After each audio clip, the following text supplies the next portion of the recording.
Welcome to the Nevis Newscast for Thursday, August 15th, 2019. I'm Donis Wilkinson Keynes. The following is a press release from the Ministry of Labour, Social Security and Ecclesiastical Affairs dated August 14th, 2019 regarding Brownhill Communications employees. Through a collaborative effort of the ministries and the departments of labor in both St. Kitts and Nevis, the rights of workers of Brownhill Communications who will be made redundant on September 3rd, 2019 will be protected, and they will receive their severance payments early in October. The severance payments will be made in accordance with the legislative safeguards penned in the Protection of Employment Act.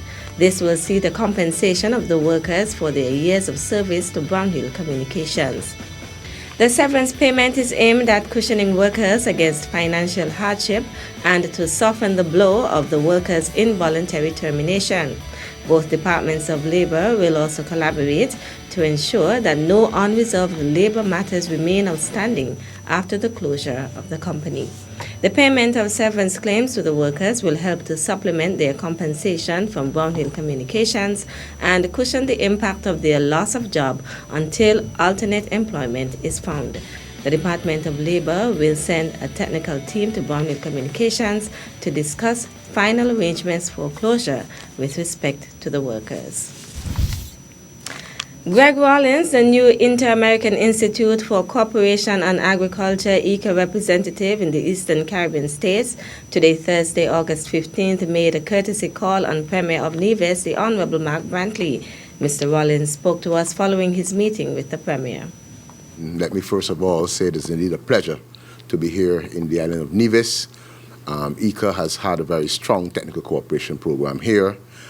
We look forward to continuing to do work here in St. Kitts and Nevis and to seeing how we could boost agricultural production here and address this high food import bill. As I've indicated to you, there are tremendous opportunities, I believe, in the agricultural sector in both St. Kitts and Nevis, and we want to work closely with the administration here and in St. Kitts to take full advantage of those opportunities. I was indeed very heartened and really welcomed our conversation.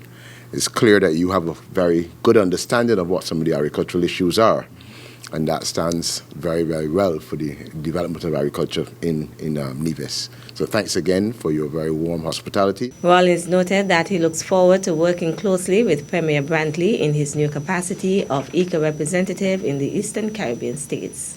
We've had an opportunity to discuss some of the excellent work that ECA is doing regionally, and more specifically in St. Kitts and Nevis and here on the island of Nevis. Mr. Rawlins, I want to welcome you home. I want to thank you for coming. I want to congratulate you on your new posting, and certainly through Mr. Merchant and through your organization, we look forward to working with you for the benefit of the farmers and food security on the island of Nevis and in the wider Federation of St. Kitts and Nevis. Greg Rawlins was accompanied by Augustine Merchant, coordinator of the ECA delegation in St. Kitts and Nevis.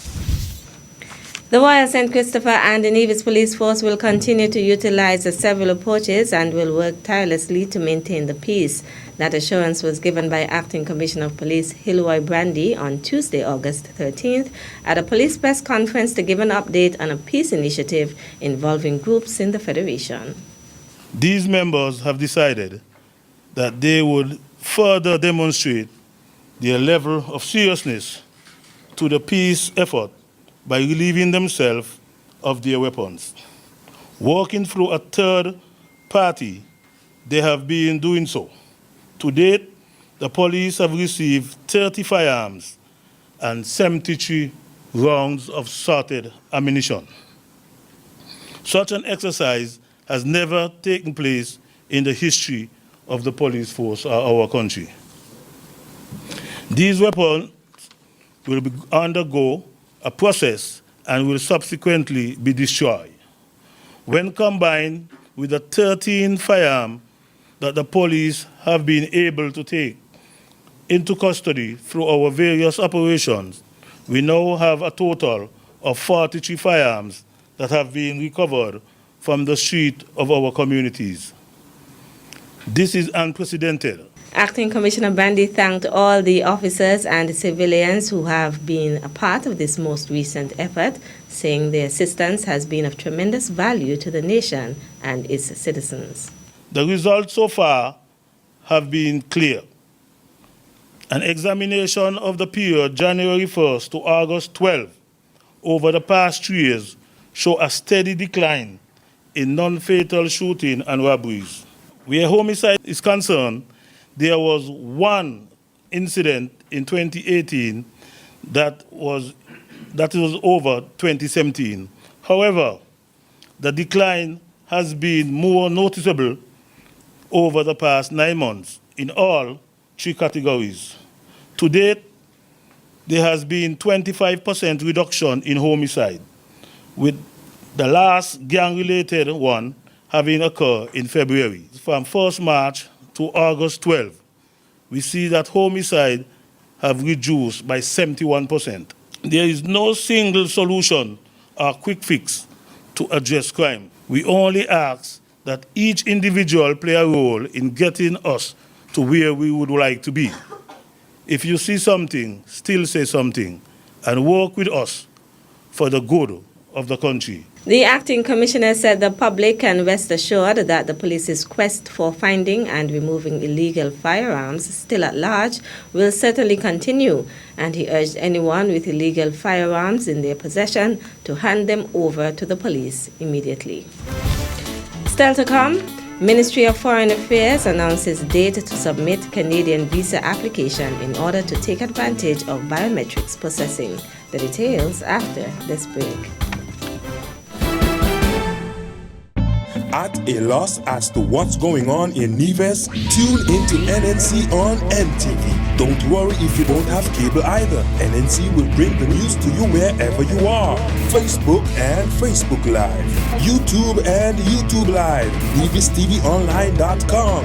Roku app, NTV mobile app, Smart TV, Apple TV, and any other IPTV platforms. When me ANC and you ANC, NNC.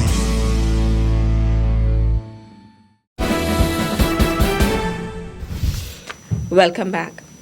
The Chevening Alumni Association of St. Kitts and Nevis will host its Get Set and Ready for University seminar in Nevis on Saturday, August 17th. Prospective university students are invited to the free seminar, where they will be given tips on career guidance, accessing loans, as well as time and money management. A similar seminar was held in St. Kitts on Saturday, August 10th. Group leader Sonia Body Thompson made a presentation on all you need to know about scholarships. Creos Freeman on I Got Accepted, What Would I Do Before I Leave Home? And Azad Gums, who is not a member of the association, spoke on How Do I Make the Best of My University Experience? Body Thompson is encouraging all prospective university students in Nevis and persons on St. Kitts who missed the session there to attend the seminar at the St. Paul's Anglican Church Hall in Nevis on Saturday, August 17th to get the information they need. The session will run from 9:30 a.m. to 12:30 p.m. Persons can register their interest by sending an email to cheveningskn@gmail.com or sending a message to the SKN Chevening Alumni Facebook page. The application period for Chevening scholarships opened on August 5th, and the deadline is November 5th, 2019. The Ministry of Foreign Affairs is advising nationals and residents who anticipate travel to Canada that it is highly recommended that visa applications be submitted by August 24th, 2019, in order to take advantage of the itinerant biometric processing which is being offered by the Canadian High Commission.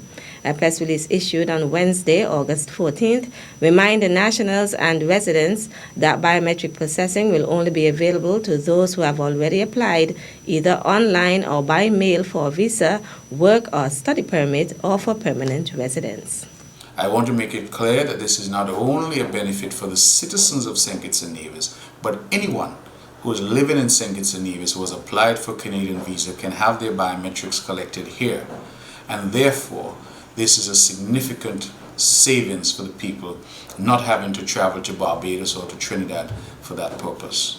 And we encourage those interested in traveling to Canada, interested in studying in Canada, interested in working in Canada, that they go online, they apply, and then when the authorities come during the week of August 26th, they can have the opportunity to give their biometrics here, and so not have to spend money to travel to make that particular application. And again, I reiterate that this is available to nationals of St. Kitts and Nevis and others who may not be nationals of St. Kitts and Nevis but who are living in St. Kitts and Nevis. I think this is an excellent opportunity, and we urge people to take advantage of this opportunity. Once applications have been completed and submitted to the Visa Application Center, applicants will be provided with a biometric invitation letter informing them of the time and location for their appointment. The online portal for visa applications is www.vfsglobal.ca/Canada/Barbados/. The Canadian team is expected to meet with applicants on August 29th and 30th, 2019 from 8 a.m. to noon and 1 p.m. to 5 p.m. to undertake the biometric exercise. This will be done at the St. Kitts Marriott Resort at 858 Frigate Bay Road. The press release states that the Canadian High Commission looks forward to servicing as many nationals and residents as possible. For more information on this process, contact the Ministry of Foreign Affairs or the Canadian High Commission in Barbados. That's it for this edition of the Nevis Newscast. On behalf of all of us here at the Department of Information, thank you for viewing.